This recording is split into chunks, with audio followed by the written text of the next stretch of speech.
Well, we're going to give this Guinness Book of World Records thing a shot. So we're going to start it now, and I love being the subject of a contest. so we'll see how it goes. Eric, thank you so much for being here. You've had a busy week. Absolutely. Well, startups are rushing faster than ever. But I think there's a bunch of things we want to talk about. The first thing is you get so much credit for being a brilliant business mind, and I think you don't get enough credit for being really a brilliant technology mind. And the background that you had, working at Novell, working at Bell Labs, working at Xerox, to that point in your career when you met Larry and Sergey, I wonder what led you to choose that opportunity next? What about them was so different that made you say, okay, this is the next thing for me to do?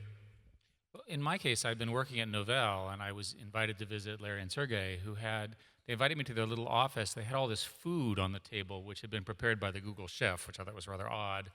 And they had my background on the whiteboard, which they were projecting, and they proceeded to examine me in terms of my ideas and the technology we were building, which they disagreed with completely.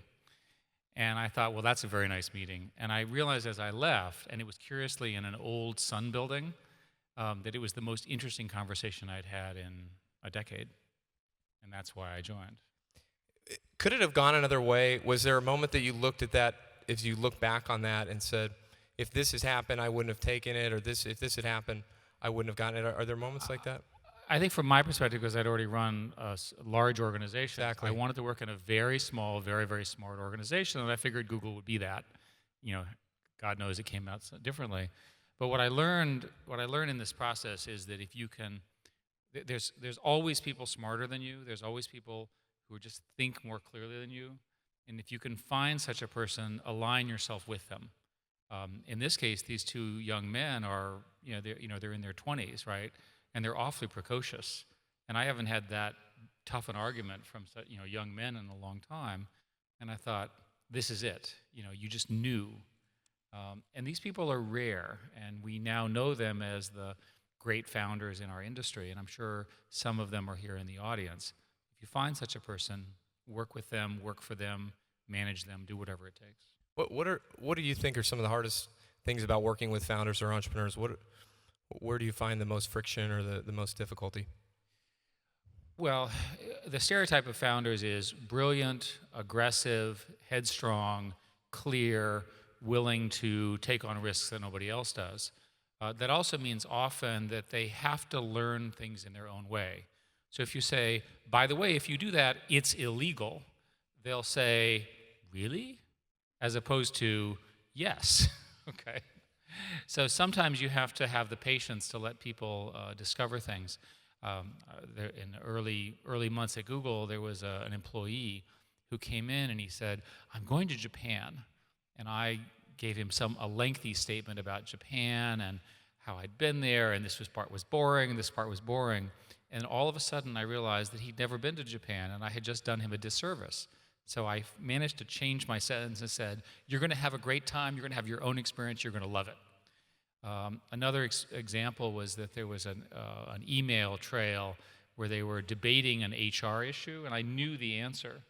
Now, it wasn't critical to the company, and so I decided to see what would happen if I let intelligent people debate the outcome, and they got to the right outcome.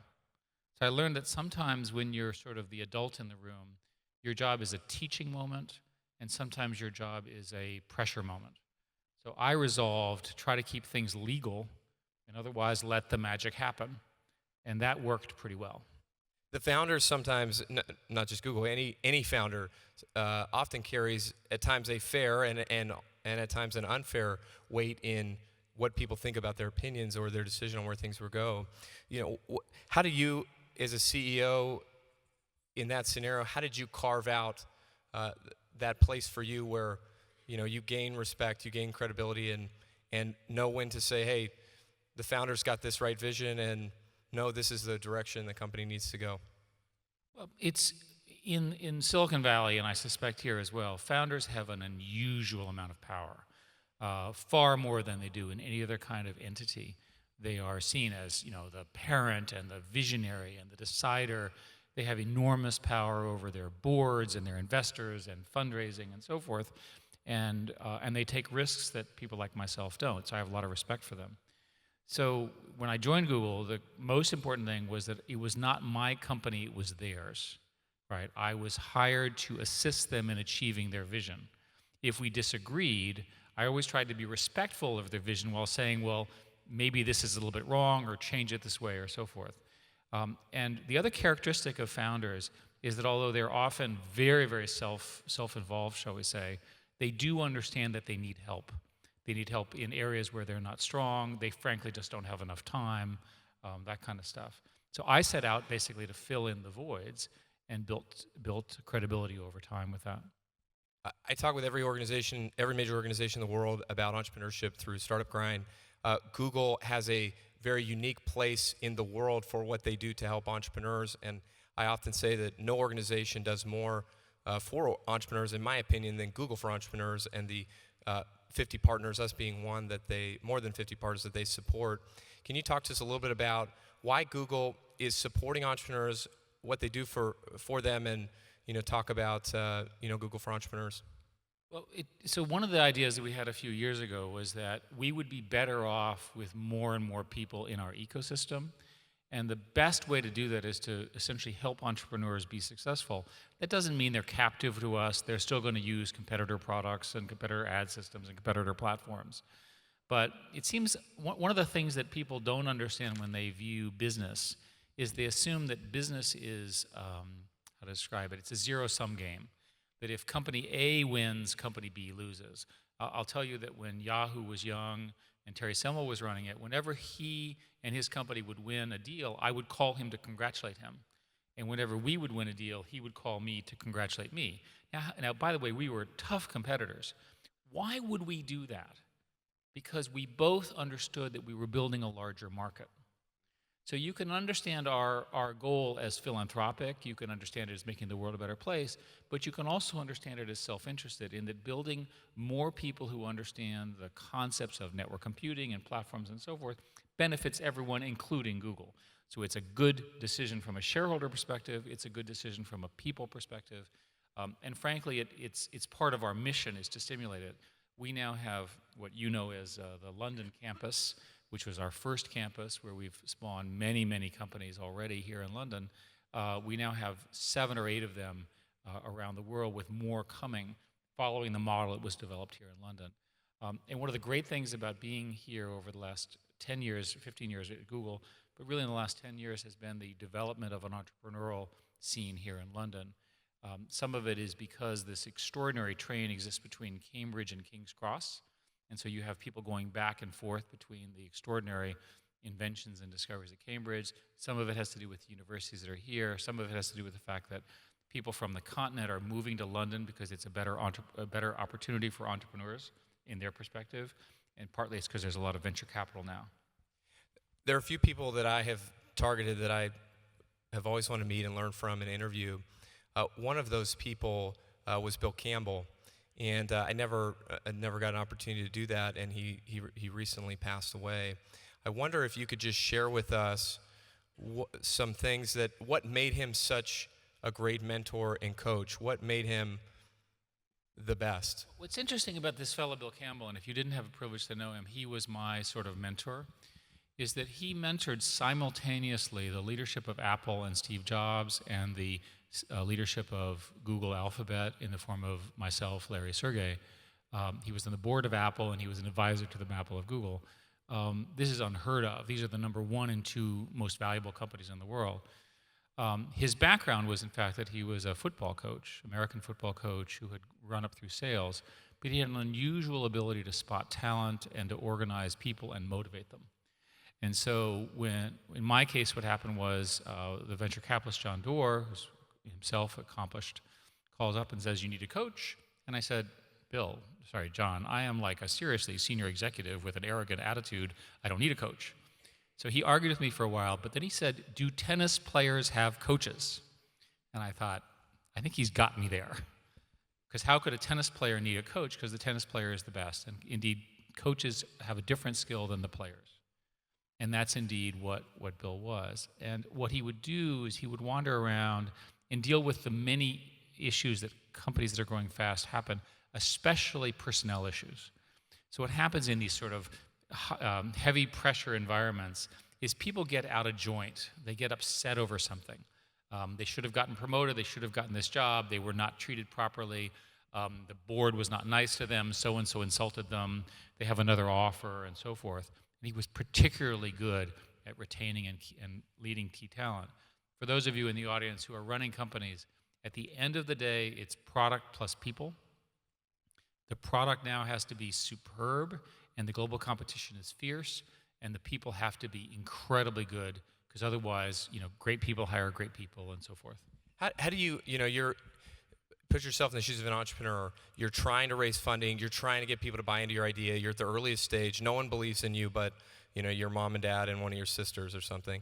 And you're trying to convince people to join your mission and to drop everything else they're doing and work with you. I've been in this situation where you're like, I need to just get the product to this point. Should I hire maybe they're not the best person, but they're okay or they're good? Do you make those exceptions in extreme circumstances, or do you say, no, the product can wait, it's not going to be done perfectly or the best that I know it can be, I need to just bide my time? So one of the things that we did that was most controversial was in refusing to hire any sort of normal people into roles, right? So what would happen is there would be somebody who had done something in the past, and we would famously decline them. And they were always references and so forth. We took the position that we would focus primarily on sort of innate ability, interactions with others, educational achievement, and so forth, as opposed to experience. So this produced a relatively crazy, wide-eyed culture, but one which was able to adapt to the environment around it. I remember in the early years, we were sitting there, and I had no idea what to do about a competitor at the time. I literally was clueless. And then I realized that I was also surrounded by the smartest people I could imagine to try to figure that out. So I figured my job was to ask them how to figure this out, right? Because I didn't need to know the answer. And so the idea of hiring people who have that kind of gift and focusing on it is key. Over and over again, as we've built the executive layers of the company, we have refused to hire the classic or canonical example. In the case of CFOs, we saw many CFOs who we thought were perfectly pleasant, but they weren't very exciting, so we decided to hire a Rhodes Scholar instead, who didn't want to be a CFO. He was a great CFO. We replaced him by an even more accomplished CFO who was doing other things as well. You just have to ask higher. And I understand how tough it is. But the most important thing in a small company is to get the product to work. And if the product works and the strategy is compelling, you will be able to get funding. It's easy to fill in the sales and marketing stuff. It's really hard to get a product that's going to serve millions of people, solve business problems, deal with global competition, especially in such a crowded market with so many players now. Google just restructured inside of, and now has become, has gone inside of Alphabet, and you have all these other companies. I wonder who in this space, either maybe not inspired is the right word, but who do you look to in this space? You said, hey, we really respected how they did this, and this became a good pattern for us to follow. Who is there anybody that you look to and said, hey, they've done a great job as they've grown to structure things better internally? What was interesting was that we studied this question of what we should become when we finally grew up, and when we got to 50,000 employees, we said, we've grown up finally. You have your own internal view as a small company that had all these people attached to it. And what had happened, I was CEO for a decade, then Larry was CEO for 4 or 5 years. And Larry kept saying, there's something wrong with the mission statement, the goals, and the structure. They're too diverse. So Larry spent quite a bit of time studying how Berkshire Hathaway was run. And he admired and admires today Warren Buffett and that structure. And ultimately, he drove a process which caused Google to become Alphabet and Google become the subsidiary company with room for others. And of course, they're all different letters, and each of the CEOs is called characters, and we have our internal jokes on this stuff. But Google is the G, and Nest is the N, and so forth and so on. But the real goal and the serious goal is that these are serious businesses that will have their own incentive structure, their own leaders, their own financial planning structures, and they will succeed or fail based on the same principles that we did when we were much smaller. That's a pretty tough instruction. And if I could just describe big companies for a while, having spent a lot of time in big companies tend to want to do this, but they're also not willing to take the risks of doing so. So they end up with product market divisions, which are, quote, competitive with private companies, but they're not run like private companies. So Larry, in particular, took the position that if we're serious about this, we're going to do it. In a typical Google fashion, we announced this without having worked out all the details. I think it's now fairly clear how we're going to operate it. And again, we've had a good year as a result of this. Did you ever consider other names when you first heard Alphabet? Did you fall in love with it? There were a couple of different names, but I think everybody liked the notion of alphabets because we said, well, we have letters, and then after a letter, we can move to transcendental numbers. We have different naming schemes for everything. Any you want to share? No. I'm going to take a couple of questions from our live stream. We've got people around the world that are watching. One of those is, what's the biggest problem that you're currently unable to solve? I think the problem in any established company is the ability to bring in the leadership that can drive these businesses as fast-growing startups. It used to be, if you go back to the 30 years or 40 years ago for the ITT model, that there were huge advantages of being an industrial complex, right? And those have all essentially gone away because of the platforms we've built. So think about the applications that you use on Android and iPhone. And by the way, Android comes first in terms of market share. We should add that. Think of the icons. Think of each of those in your mind represents a company that does something exceptional. So it's very difficult in a large company to identify those icons, the equivalent of that, and then organize around them. And so we spend all day trying to identify those people, getting them in the right position. And I think that is a perpetual problem. It's a problem of any large company. You helped really coin this whole term cloud and this whole movement of cloud computing. Talk to us about what way before anybody, we're all talking about, until we're blue in the face now, but way before we were talking about, you were talking about it. What are you thinking about now? What is coming? What are you excited about? Well, every generation is a new computing platform. So when I was a programmer, the new computing platform was Unix, and we were obsessed with Unix. This is, for you all, the predecessor of Linux, which is what you would recognize it as. And I spent a great deal of time as a young executive negotiating with AT&T, getting the platform established, and so forth. And it ruled everything that I had as a programmer. Literally, the interfaces, the platforms, and the work, the languages. This was my job. So for the last 45 years that I've been working in these platform spaces, I understand the power of these platforms because they define both the opportunity as well as the constraints on what you can build. And the industry goes through a series of these transitions. So we had the mainframe revolution, the time-sharing revolution, the PC revolution, and the internet revolution. And the internet revolution should deliver new platforms. It's now clear what that platform looks like, by the way. And that platform is iOS and Android with a fast network and then APIs on the back end, which are known as cloud computing and machine learning. Now, the APIs that I'm describing on the back end are not file system commands and things like that. These are extremely powerful, what I would say, subroutines. The modern term is methods, which allow you to build systems that scale in computation. So we just announced, for example, as part of our Docker Kubernetes work, as part of Google Cloud, a set of systems where you basically write something as a method, if you will, and then the system is so good at scheduling, it knows how many to run, how many to tell you when they're done, and so forth and so on.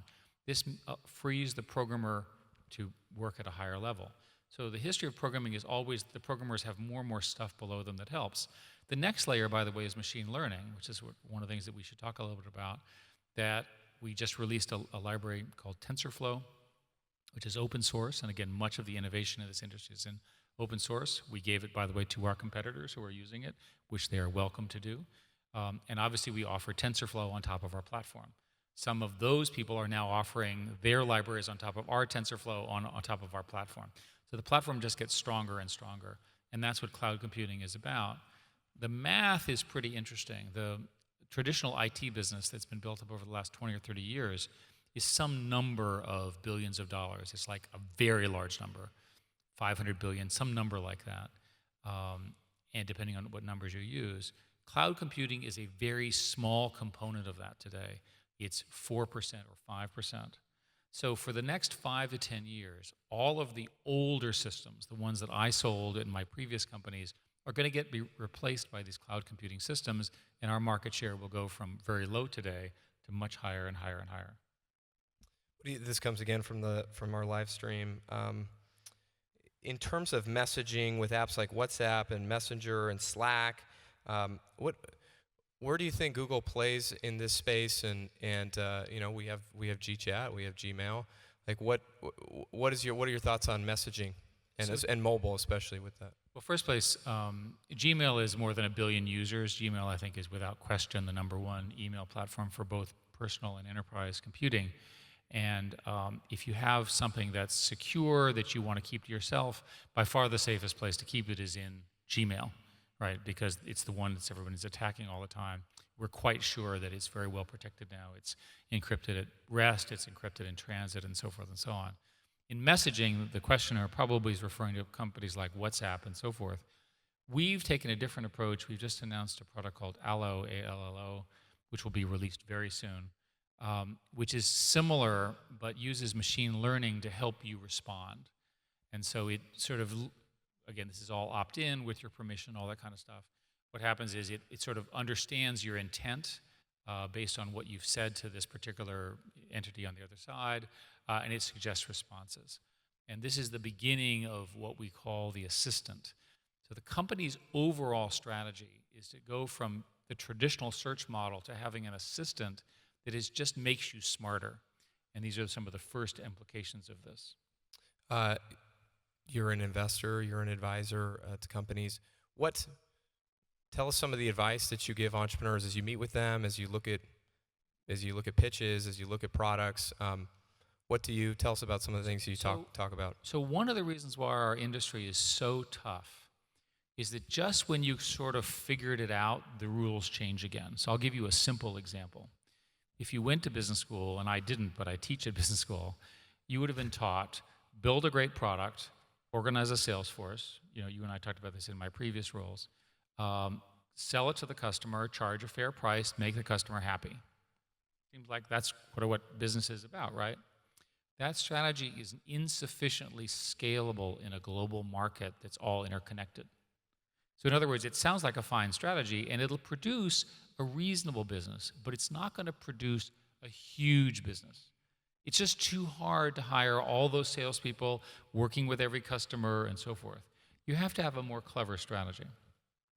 So I can give you examples, but all of the really big companies have invented a new way to access information or a new way to do something that didn't require that full cycle and all the time that is required. So many, many people talk to me about their new ideas, and I'm sure there are many of them represented here in the room. And the problem is they're good, but they're not good enough. And so the specific question I would say is, do a plan over the next 5 years, and I always like to do 5-year plans, and try to figure out what your growth will be like, and then try to figure out what a more scalable strategy would be. So typical example is somebody will build some interesting app that they want to charge $10 for. And so I will ask, well, why couldn't you give the app away for free and then upsell the users? Everybody here understands that strategy. I'll give you another example. I'm quite convinced I know what the platforms will look like in 5 years. I can't tell you what the great companies will be like, but I'll describe it that 5 years ago I said publicly that the future will be apps that are on smartphones that use Google Maps, GPS, and do something useful. Now, what I should have said was Uber, right? But I wasn't smart enough to say, well, people actually want a personal transportation system. That was up for Travis and his co-founder to invent in Paris when they were visiting. So what do I think 5 years from now we'll be talking about? I think we'll be talking about systems that use Android and iOS, fast networks, powerful machine learning, but they're going to do something else. They're going to use the crowd to learn something. I'll give you a trivial example. I know nothing about dermatology, and I have $1 million. So what I'm going to do is I'm going to run around to dermatologists. I'm going to pay them $1 to categorize skin samples with whatever the dermatological problem is. Put that into my machine learning system, run it through the system, have it do a categorization, and then I'm going to go and sell the same service to dermatologists because my system will be more accurate than the individual dermatological diagnoses. So that model, which is you crowdsource information in, you learn it, and then you sell it, is, in my view, a highly likely candidate for the next $100 billion corporations. I'm not suggesting it would be Alphabet or Uber or Facebook, but if I were starting a company, I'd start with that premise today. How can I use this concept of scalability and get my users to teach me? Right? So if your users teach me, and then I can sell to them or others a service which is better than their knowledge, it's a win for everybody. And Steve Case, recently, founder of AOL, recently wrote a book called The Third Wave, and he talks about there kind of being a couple of things that the next wave of great technology companies are going to have. One of the things that he talks about is policy. And I wonder if you could, you're very involved, obviously, in your capacity at Alphabet, as well as personally, and in the kind of the political system. I wonder if you could tell us, as a startup, how do I need to be thinking about policy? How do I, or do I not think about it until I get to scale? Or well, as long as you're doing something that's legal, you should be okay at ignoring. We're all these are all legal kinds of entrepreneurs. As long as you're in the here. legal department, Very legal people. So the reason if I go back to my advice to startups, focus on product, focus on product, focus on product. You can always deal with the policy issues later, as long as you're following the law, as long as you don't get sued to death. If you're going to get sued to death, then you got a different problem. You got to figure that out pretty early. Again, using Uber as an example, without commenting on legality, if you look at their corporate history, they were sued in every city they operated, and they're sued in Europe today. So that had to be a component of their business strategy. But that's not the norm, right? The norm is not in that kind of realm, thank goodness. In our case, we were able to essentially hide under we're a startup, we're doing interesting innovation, we have happy users, and it wasn't until we had a pretty big global scale that we had to start to worry a lot about regulation of information, our role, and those sorts of things. Do you think we've seen Google Google previously, and now Alphabet. We've seen take stances on public policy issues. BuzzFeed recently took the stance on a candidate not to be named that they would not run ads due to that they thought that had such a negative impact on the world and on America that they would not get involved in that. Do you see Google do you see Google doing things like that? And second, where do you draw that line of where you get involved and where you stay out? Very good question. So we've always had a policy that the company does not have a policy in these areas, although individuals can have their own political beliefs. And given that the company has a lot of its employees in the Bay Area, you can imagine that many of the employees are quite liberal, as is that area. There was an interesting case where we chose to violate that rule, and it had to do with the treatment of gay people in California. And we actually were so upset about the proposals to restrict gay rights that the company took a position of that. So I think I can say with certainty that we're going to take a position involving diversity, equal treatment of people, fairness, diversity, gay rights, so forth. We're going to be very pro all of those things. And I think on other matters, the company will probably not take a position. And in particular, the company has not, since you asked a specific question about BuzzFeed, we have not taken a position on the American election, nor do I expect us to. Mark Andreessen was interviewed yesterday, and he made a comment that he sees companies doing a lot more acquisitions due to the falling valuations and a lot of private companies scrambling over the next 12 to 24 months. What is your take on that? Is this a time to buy, or is this a time to wait? I don't think I'm the right person to give you investment advice. I think there's a lot of evidence that there is a slowing of things. It's true globally, by the way. It's not true just in our industry. But my venture capital friends say that valuations are somewhat down. There's not been as many exits as people thought there would be. No one knows how long these periods go. But I will tell you one interesting thing I have learned during these periods is this is when the strong companies get stronger and the weaker companies have trouble. And so the tough times, in many ways, benefit entrepreneurs who are capable of wiggling, if you will, to get the revenue that they need to hold it. And they learn incredibly important lessons in difficult times. It's so much tougher to be a successful entrepreneur when you're under a lot of revenue pressure than when money is flowing at a very high rate, which it has been for the last few years. And the last few years have been abnormal with respect to the leverage of the entrepreneurs over venture capitalists in terms of the negotiations. And we may be returning to a more balanced period, but no one really knows. And I would defer to Mark's other comments because he lives in that space. Sure. Do you think it's kind of a mixed signal, right? Because you have these kind of negative signals and some slowing investment, and yet you see these firms raising billion-dollar funds. Again, this has happened in Q1, Q2.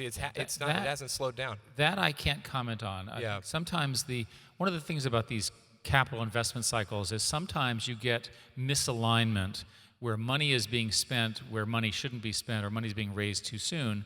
It can also be a case where the opportunities are phenomenal and not enough money is being raised.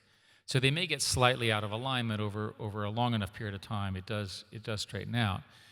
In Google's case, we have made a decision to significantly increase our investments in Google Ventures here in Europe as well as in America, because we've done so well in our investments. It's been so strategic, both financially as well as strategically. It's worked. So we may be a counter signal to that. In other words, we may be one of the few that's going to continue to invest pretty heavily. We see founders, there are founders like Atlassian, which is a Sydney-based company, founders IPO with about 67% of the equity, and we see other founders inside of Silicon Valley and other places with low single digits equity. What would you tell a founder they should do to protect and to hold on to their equity? What advice would you give them? Well, I can always tell when we're dealing with a proper founder when we start with how are they spending their money. And so whenever I go into a startup that has beautiful offices and really nice chairs, I cringe. Because that means that they haven't quite figured out that it's not their money. Unless it is their money, in which case they can waste it on that. When I joined Google, I was given an office, and I had a little corner of a desk with 4 other engineers. Eventually, I was given an 8x12 office where my desk was a door with hobby horses, whatever they are. Like the tabletop was a door? Tabletop, literally a door, which I've retained to try to remind myself of what it takes to be successful. So my office today has that door in it. The great founders are frugal. They understand that the money needs to be used precisely for certain areas. Many of the most successful founders begin with no salary at all. I have lots of stories about Larry and Sergey, but let's just say that when I started, one of them was having trouble with his car, so I had to loan him his car because his car broke down, or my car, because it broke down. I mean, that's the kind of stuff we're talking about. And so if you're not prepared to live that, you don't really understand what being a founder is like. I mean, for me, I'd love to be a founder. I'd love to have a nice corner office with a beautiful view and lots of secretaries. And all this. That's not how it works, right? And the great founders always started that way, so that should give you some data. You could be anywhere right now. You could be on a super yacht somewhere if you wanted. What still drives you? Why do you? What keeps you up? What gets you going? What excites you? Why keep at it? For the last few years, I spent a lot of my time on public policy, and I've had the privilege of meeting a lot of governments, spent a lot of time on that. I've decided to sort of go back to science and technology in a deeper way. I'm incredibly excited about AI and machine learning. I'm incredibly excited about what's going on with biology. I want to mention, by the way, that there is a group here called DeepMind, which is one of the greatest British success stories, I think, of the modern age. And the inventions that have occurred here in King's Cross, which I've been an observer and a promoter of, are really historic. So young groups, new ideas, and so forth. That's what I want to spend my time on. I would tell you as a finishing sentence, as a society, we spend all of our time complaining about things the way they are rather than just fixing them. And whether it's in food or in water or in environmental issues or housing or self-driving cars or in cancer and so forth and so on, smart people have figured out solutions that might just solve these problems. And the more emphasis we can put as a society on those, the quicker we can really make the world a better place for millions and millions of people. And that's what I want to be part of. Eric Schmidt, thank you for being here.